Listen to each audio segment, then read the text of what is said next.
অর্থই পবিত্রতা, পরিশুদ্ধতা। তাহলে এই যে যাকাত দিচ্ছেন, আপনি তো তার উপর দয়া করছেন না, সে আপনার উপর দয়া করছে। সে কিভাবে? কিয়ামতের আগে হাদিসে আছে, কিয়ামতের আগে আল্লাহর হুকুম যখন আসবে, জমিন তার ভেতরে সব মূল্যবান সম্পদ বমি করে বের করে দেবে। যত দামি দামি সম্পদ, দামি দামি সম্পদ তো বেশিরভাগ মাটির নিচেই, নাকি মাটির উপরে? মাটির উপরে আপেল আছে, কমলা আছে, আর মাটির নিচে সোনা গয়না আছে। তাহলে মাটির উপরেরটা কি আর মাটির নিচেরটা কি? তো সব যখন সব এভাবে ধীরে ধীরে বের হয়ে আসবে, মানুষ সবাই তো নিজের মতো সংগ্রহ করবে, কিন্তু এরপর মাথায় আসবে, চল একটা কাজ করে জাকাত দিই। তো জাকাত দিবে কেন? এবার সম্পদ নিয়ে নিয়ে রাস্তায় ঘুরবে, ও ভাই জাকাত নিবা, কেউ জাকাত নিবা? এখন যেমন ফকিররা খোঁজে টাকা দিবা, টাকা দিবা, তখন সে করছিল জাকাত নিবা, জাকাত নিবা, কেউ নিতে রাজি হবে না। এবার তার এলাকার চেনা ফকিরের বাসায় গিয়ে বলবে, কিরে বেটা, সারাদিন লোক খুঁজে পাচ্ছিল, তুই নেই আমার জাকাত। বলবে, হায় কামটা কি করলেন, 2 দিন আগে আসলে তো নিতে পারতাম, এখন আমি আমার জাকাত কাকে দিব সেটা নিয়ে চিন্তিত। মানুষ পেরেশান হবে, জাকাত না দিলে তো আল্লাহ মারবে, আল্লাহ আযাব দিবে, জাকাত দিবে কাকে? সবাই বড় লোক হয়ে গিয়েছে। তো জাকাত যাদেরকে আমরা দিচ্ছি তাদের উপর অনুগ্রহ করছি না, নিয়মই এটা। যে ইবাদত যার দ্বারা সম্পন্ন হয় তার প্রতি শ্রদ্ধা দেখাতে হয়। কাবাকে শ্রদ্ধা দেখাই কেন? কাবা আমাদের কিবলা, এর দিকে ফিরে আমরা নামাজ আদায় করি। আমরা প্রতিটা ক্ষেত্রে এভাবে হিসাব করলে দেখবেন, যেই জিনিসের দ্বারা যার ইবাদত সম্পন্ন করি, ওই জিনিসের প্রতি আমরা শ্রদ্ধা এবং সম্মান প্রদর্শন করি।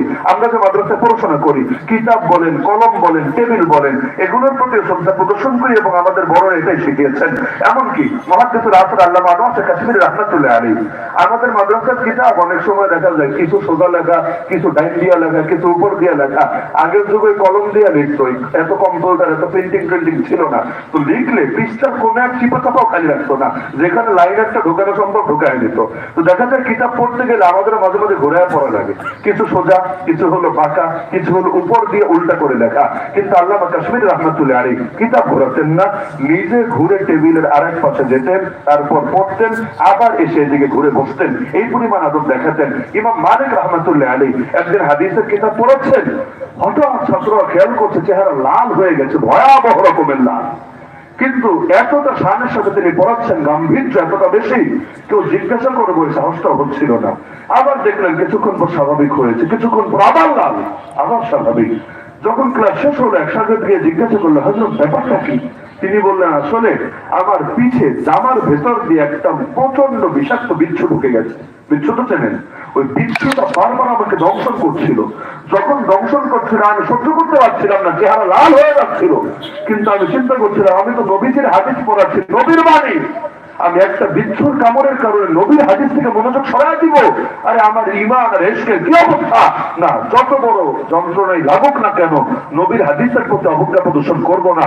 আগে হাদিস পড়িয়ে শেষ করব, তারপর বাঁচি না মরি তারপর আমি দেখবো কি পরিমাণ আবেগ ছিল ভেতরে।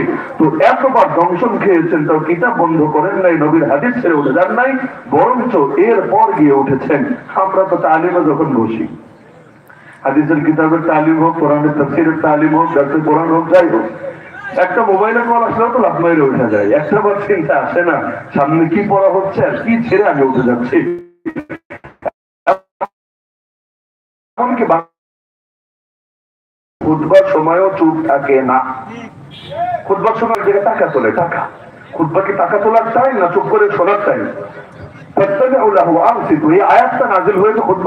তোমরা মনোযোগ দিয়ে শুনবা, আরবি বুঝলে বুঝবা, না বুঝলে নাই, মনোযোগ দিয়ে শুনবা এবং চুপ থাকবা, লাআল্লাকুম তুরহামুন, রবের রহমত প্রাপ্ত হবা।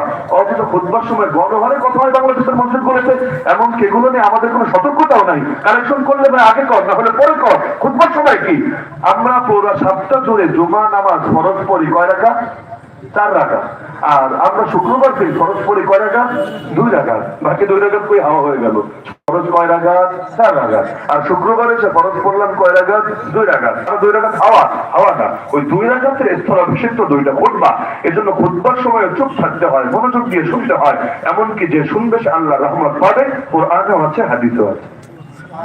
তাহলে যাকাতও দিতে হয় অন্তরের নম্রতার সাথে। এমনকি আল্লাহর নবী জীবনেও কখনো হেলান দিয়ে বসে না, নাজায়েজ না, জায়েজ তবে অনুত্তম। আর যার জরুরত আছে, মানে কোমরে ব্যথা, হাঁটুতে ব্যথা, তার তো বসাই লাগবে, কিছু করার নাই, নাজায়েজ না। কিন্তু আল্লাহর নবী না, আল্লাহর নবীর শান হলো নিচে বসে, সমতল জায়গায় বসে খাওয়া, এবং এমন কিছু নিচে দিয়ে দেওয়া যাতে করে আমার খাওয়া পড়লেও সেটা উঠে খাওয়া যায়। আল্লাহ নেয়ামত নষ্ট করি হাত থেকে